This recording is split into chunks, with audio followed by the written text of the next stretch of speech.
mpaka kifo kinamkuta. Mimi nimekuwa nikifanya naye kazi katika kampuni ya Mambo TV.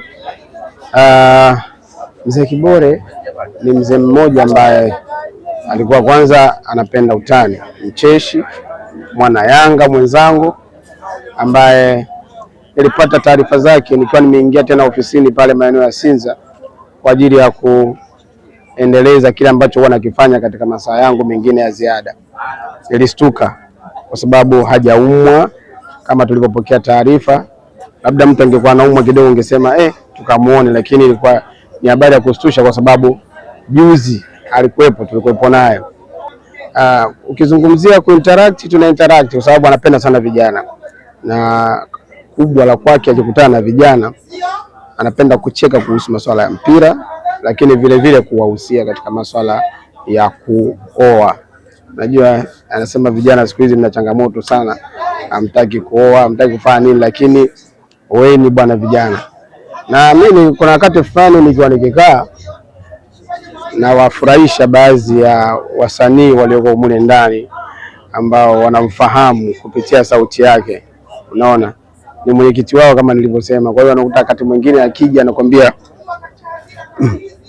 mwenyekiti, tuambie bwana, je, kuna lolote lile? Kuna taarifa zozote bosi amekupatia kuhusu mimi ama kuhusu wenzangu?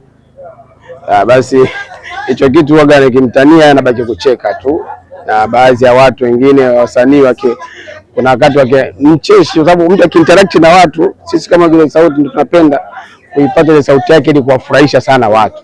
Kwa hiyo ni mzee ambaye kusema ukweli tuseme tu kwamba japokuwa kila nafsi itaonja umauti, lakini katangulia, ametustusha. Na sisi sasa tulobakia katika mgongo huu wa ardhi tunajiandaa vipi kwa ajili ya kesho yetu.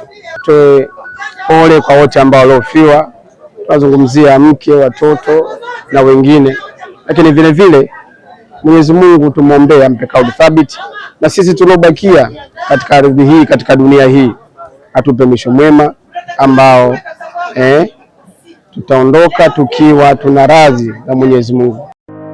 Ili kuwa mwanafamilia bora wa Global TV, usisahau kusubscribe, like, kushare na kucomment. Baada ya kusubscribe, bonyeza alama ya kengele ili kupata taarifa kwa kila video inayopanda Global TV Online.